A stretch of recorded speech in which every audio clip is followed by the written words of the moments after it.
یا رب صلی وسلم دائما ابدا علی حبیبک خیر الخلق کلہم۔ الحمد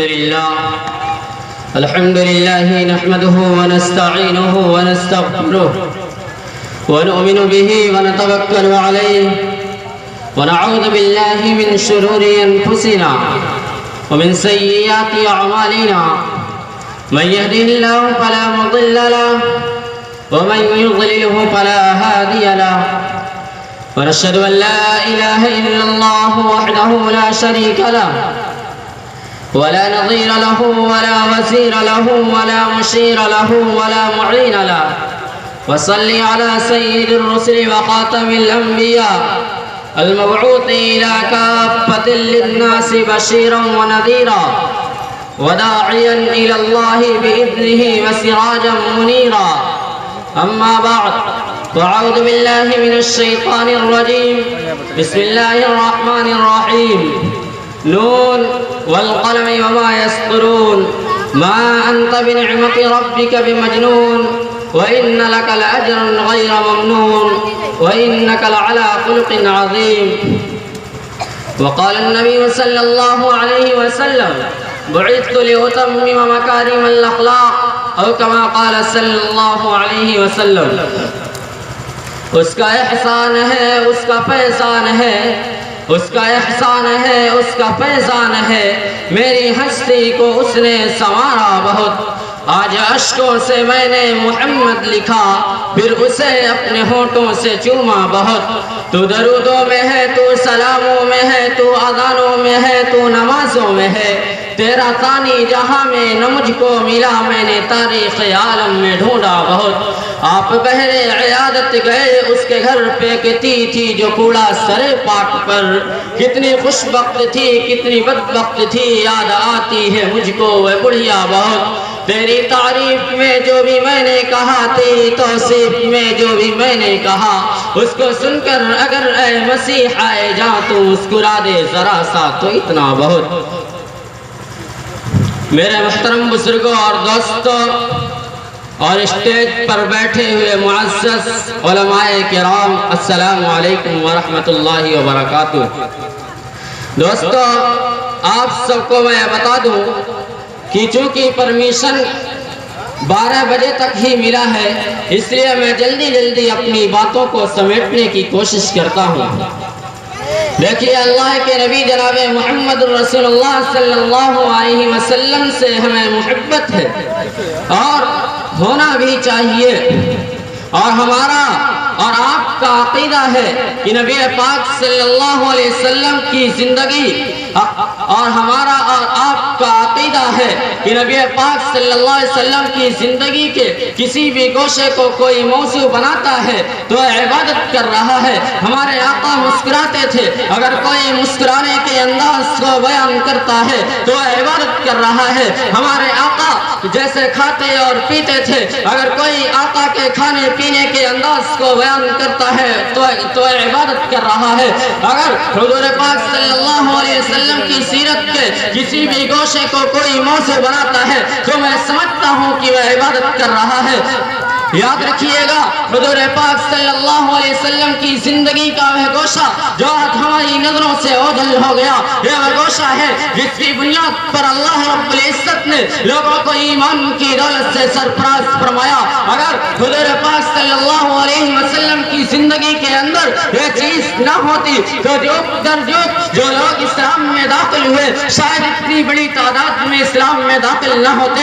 وجہ کیا ہے جس کی بنیاد پر اسلام پھیلا؟ وہ کون سا کردار ہے نبی کا جس کی وجہ سے لوگوں نے اسلام کا دامن تھاما ہے؟ وہ کون سی بات تھی نبی کی جس کی وجہ سے لوگ اللہ کے نبی صلی اللہ علیہ وسلم پر پروانوں کی طرح نثار ہوتے تھے؟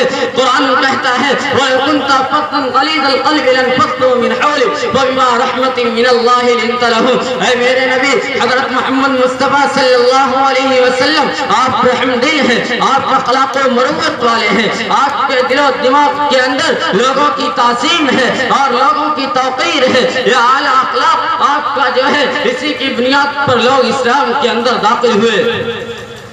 میرے دوستو، مجھے یہ بات کہنے کی ضرورت اس لیے پڑی کیونکہ آج پورے عالم میں ایک پروگنڈا ہے، دشمنان اسلام نے اپنی تمام تر کوششوں کو صرف کر دیا ہے کہ یہ ثابت کر دیا جائے کہ اسلام میں اخلاق و محبت کی کوئی گنجائش نہیں، اسلام تو مار کاٹ کا مذہب ہے، اسلام تو دہشت گردی کی تعلیم دیتا ہے، اسلام تو دہشت گردی کا اڈا ہے۔ اللہ کی قسم کھا کر بڑی ذمہ داری کے ساتھ میں یہ بات کہتا ہوں کہ اسلام کے اندر جو اخلاقی تعلیم ہے، حضور پاک صلی اللہ علیہ وسلم کو اللہ رب العزت نے جو اخلاقی کردار عطا کیا ہے وہ کسی بھی مذہب میں موجود نہیں ہے۔ آپ مذاہب کا مطالعہ کر لیں، آپ مذاہب کو پڑھ لیں، آپ مذاہب کو کھا ڈالیں، آپ کو حضور کے ہاں جو اخلاق ملے گا وہ کسی کے ہاں نہیں ملے گا۔ اسی اخلاق کی بنیاد پر لوگ اسلام کے اندر داخل ہوئے۔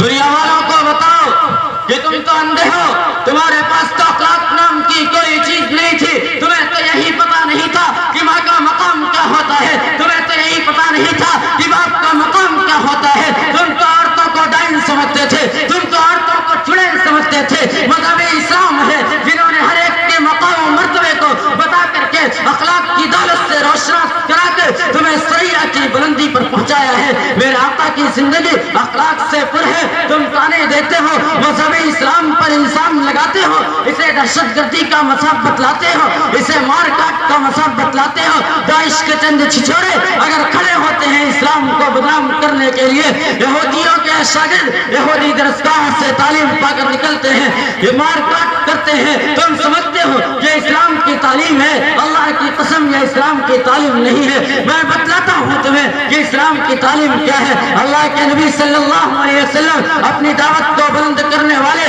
مکہ کی گلیوں میں پھر رہے ہیں۔ آپ کو پتا ہوگا یہ کون نبی ہے؟ یہ وہ نبی ہے کہ جب اپنا چہرہ اٹھاتا ہے تو قبلہ بدل جایا کرتا ہے۔ یہ وہ نبی ہے کہ اس کے در کی دروانی جبرائیل امین جیسا فرشتہ دیتا ہے۔ یہ وہ نبی ہے کہ اس کی اداؤں کا تذکرہ اللہ رب العزت نے قرآن کریم میں کیا کہ یا ایھا المزمل یا ایھا المدثر، کہیں کہا کہیں یاسین۔ یہ انسان جاتا ہے اور جب ایک عورت جس کا نام ام جمیل ہے جب اس کی گلی سے گزرتا ہے تو ام جمیل صبح سے لے کر شام تک کوڑے جمع کرتی ہے اور میرے آقا کے اوپر سارا کوڑا ڈال دیا کرتی ہے۔ ایک دن کی بات ہوتی تو بلایا جاتا، دو دن کی بات ہوتی تو بلایا جاتا، جس نے شب و روز کا مشغلہ بنا لیا ہو اور کائنات کے سردار حضرت محمد مصطفیٰ صلی اللہ علیہ وسلم کے اوپر روزانہ کوڑا پھینکتی ہو، روزانہ کوڑا پھینکتی ہو۔ آپ کچھ نہیں کہتے، کوئی بددعا کا جملہ اپنی زبان سے ادا نہیں کرتے، کوئی گالی کوئی گلوچ نہیں ہے۔ وہ مذہبی اسلام پر الزام لگانے والوں، ذرا سنو، تعصب کے اینک کو اتار دینا اور تعصب کی چادر کو